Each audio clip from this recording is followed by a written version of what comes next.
Have you ever wondered what games you should keep or you should lose? Find out here at Purge Reviews.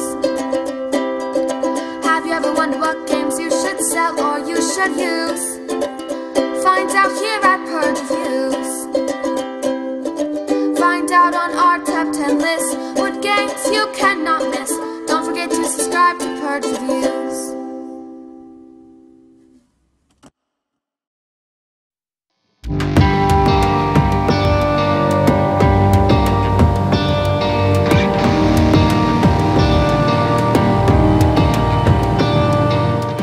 Ancient Terrible Things is yet another dice mitigation game. You are going to be trying to beat tentacles and ancient terrible things as you go down a river.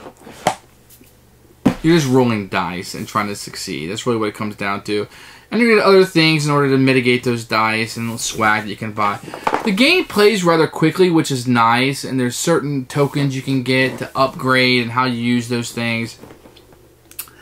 The boss like 60 minutes, but I think that might be awful long for this game. Maybe 30 to 45 will be more like it.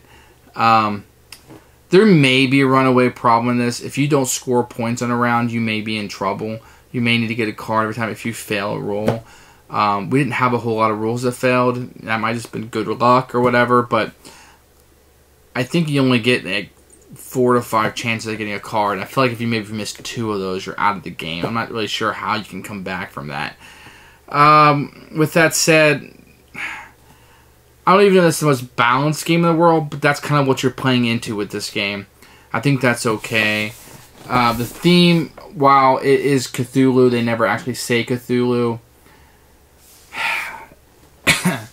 It may end up being a little lighter than I need it to be. I'm going to keep it for now. I want to play the expansion a little bit more. I don't know that this game would stay in my collection, you know, if it's against, you know, Grand Austrian Hotel. I liked Parfume.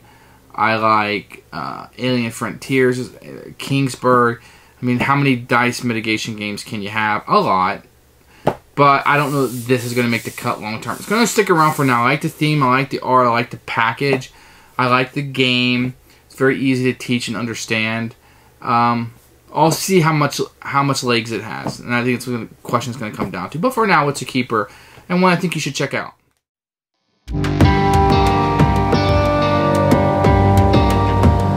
Here's Ancient Terrible Things. This is a pulp horror dice game. Probably the only one in your collection. You're going to get a rule book with this. It's a fairly... I really like the page in this. Here's the setup. Great 2 pages with it. Plenty of pictures. The board book's pretty easy. That's the end of the rules, and then you just have examples and whatnot. So it's pretty good. You're going to get a board of the jungle. And this will come out not too big, not too oversized. Place for cards. And you're going to have the locations, and the dice theoretically will be rolled in the center here. This is where you'll put your other tokens at. And you're going to get a number of tokens in the game. Here's the reroll tokens. And they're pretty thick. Very nice. And these are rerolls. You know the rerolls because they have dice on them. And then you're going to have a number of other little tokens that will come. Same quality with different... You're going to have 4 characters that will come with the game. You have the prospector, the captain, the heiress, and the journalist. They each have something unique to start with. You're going to have the turn order of the game. This is a little part right here. It's basically a waste. It's just keep track of how many rerolls you have. And this is where you just put your tokens. So mostly useless, but you get one for each player. And then you're going to have a number of cards. And these will be 3 levels. You're going to have reds the hardest, you're going to have yellows the medium, and greens the easiest. And this is what you'll be trying to accomplish during the game. It tells you what dice you'll need and the victory points, and also number of purple that you could require to beat if you want to do that, and the tokens that come out. And a number of these will come out for the game. Here's your money. Same quality of tokens as the other ones. You know it's money because it has dollar signs on it. Doesn't that mean money? Yeah.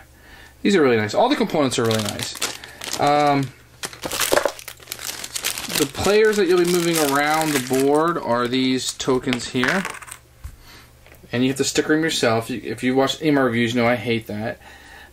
It's a little confusing because when you get these are stickers. You have to be really careful.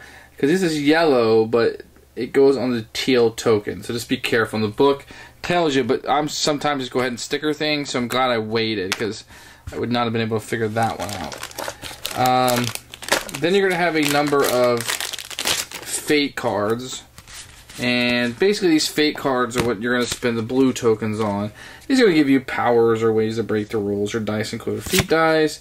Set each of your die to value in your choice. No real artwork on them, just kind of big words and iconography to kind of help you figure out what's going on here. These are good quality. You're going to have a number of item cards. They call them swag. These are items you can pick up. Skeleton key.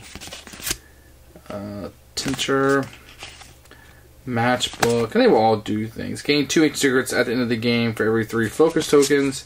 Some of these will help you during the game. Perform a desperate act, you may overcome encounters with the focus tokens instead of courage tokens. So these will help you break the rules in the game. And then finally, you're going to have these dice that all do different things. You're going to have first player token, which is a map. You're going to have scenarios. You can play scenario 1 that gives you easier money for your dice, and this is harder. And then you're going to have a number of these achievements that if you're the first one to get this, you get this card which gives you a bonus, but it can be stolen from you if they ever get more than you. And the last one, the overproduced, is you get this book if you win the game. You get to hold it for 1 minute, and then it gets thrown into a furnace. So it has no other purpose other than if you win the game, you get to hold that. And then you get these tentacle tokens, which honestly are kind of hard to read, but they're really cool how they have tentacles. So this is 1, this is 2. These will be worth negative points. This is 0, which is weird, but that's the components. Everything's really nice, great. The board is laid out nicely. I like everything that comes with it. So this is Ancient Terrible Things.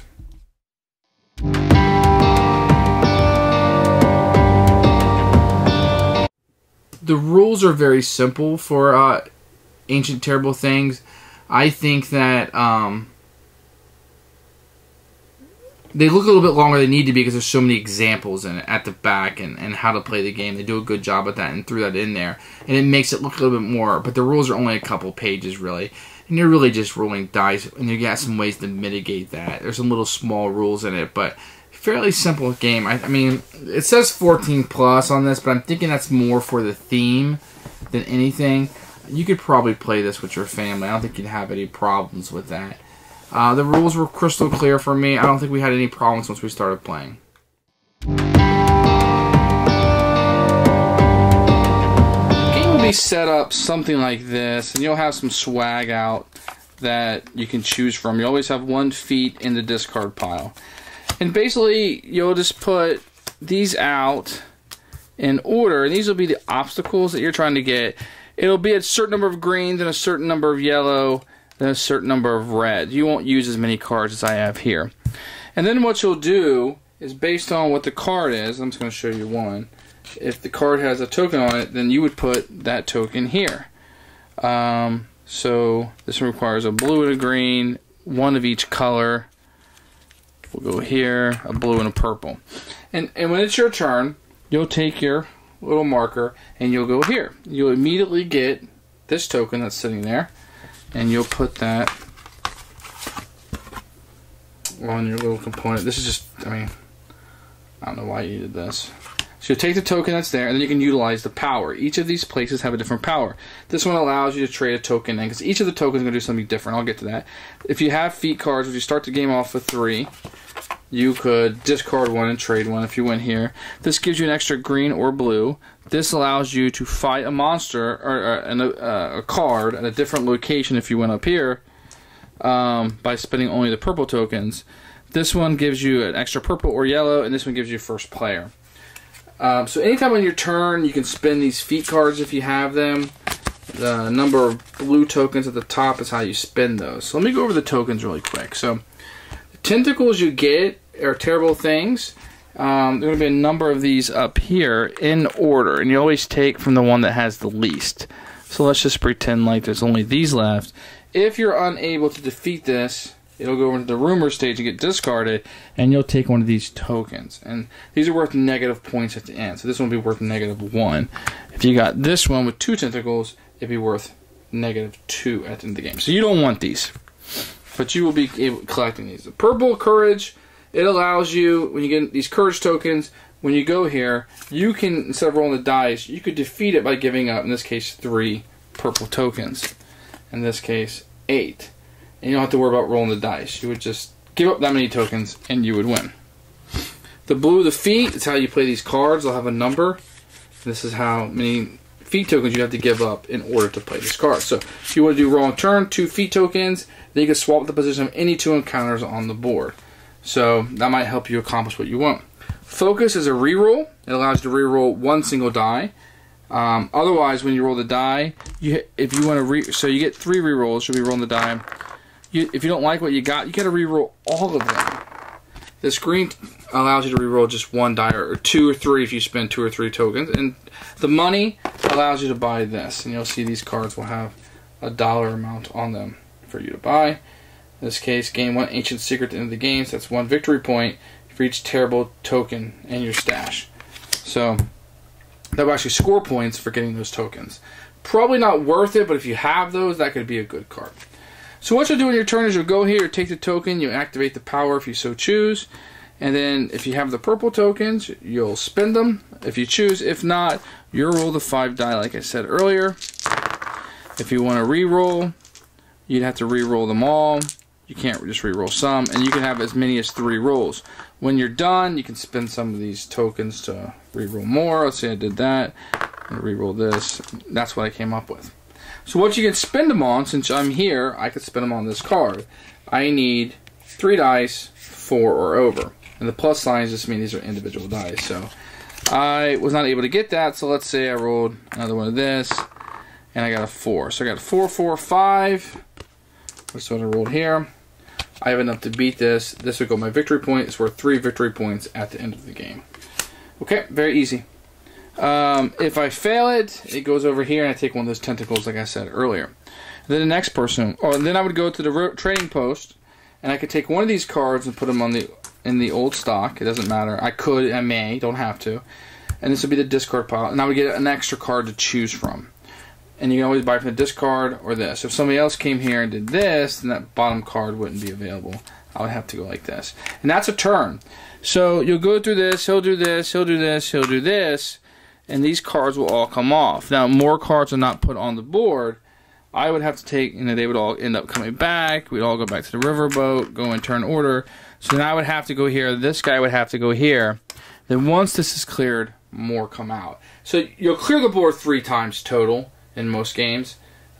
These extra dice, they do have additional rules, like you don't have to spend reroll tokens to reroll these. I haven't seen these come out a ton, but they can come out by use of the cards.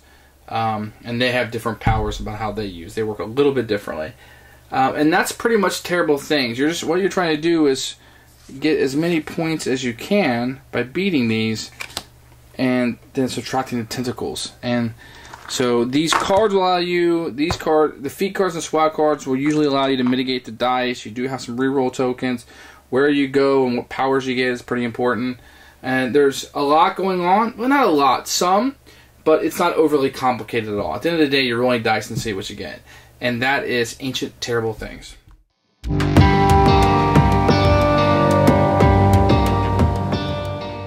Who should buy this game? I'm going to say anybody who's really into dice rolling. If you like dice mitigation, you're a Cthulhu fan, this is a no-brainer. They're going to mesh those together.